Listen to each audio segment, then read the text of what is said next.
আল্লাহ তাআলা কিয়ামতের দিন সাইয়েদনা নূহ আলাইহিস সালামকে বলবেন, নূহ তুমি কি দাওয়াত পৌঁছিয়েছো তোমার উম্মতের কাছে? নূহ আলাইহিস সালাম বলবেন, হ্যাঁ আমি পৌঁছিয়েছি।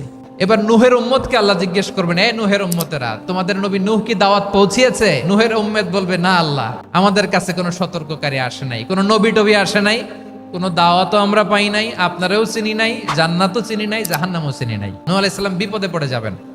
তখন আল্লাহ বলবেন, নূহ তুমি বললা পৌঁছিয়েছো, তোমার উম্মত বলে কিছু পায় নাই। নূহ তোমার কি কোনো সাক্ষী আছে? নূহ আলাইহিস সালাম বলবেন, আছে। কে? উম্মতে মুহাম্মাদি। তখন আমরা বলবো, আল্লাহর নবী নূহ আলাইহিস সালাম তিনি আপনি যা যা বলেছেন ঠিক তা তার উম্মতের কাছে পৌঁছে দিয়েছে। এবার নূহের উম্মতের সাথে আমাদের ঝগড়া লাগবে। তারা বলবে, তোমরা আসছো আমাদের হাজার হাজার বছর পরে, তোমরা কি করে জানলা? তোমাদের সাক্ষী ধর্তব্য হবে না?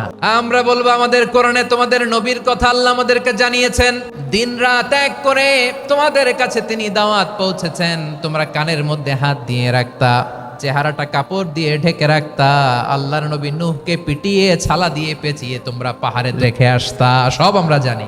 আমরা যখন বলবো এই কথা, নূহের উম্মত চুপসে যাবে। তখন আমরা সত্য বলেছি কিনা এটা আল্লাহ তাআলা জানতে চাইবে বিশ্বনবীর কাছে। তখন বিশ্বনবী আমাদের পক্ষে সাক্ষী দিবেন। আওয়াজ করে বলেন, আল্লাহু আকবার।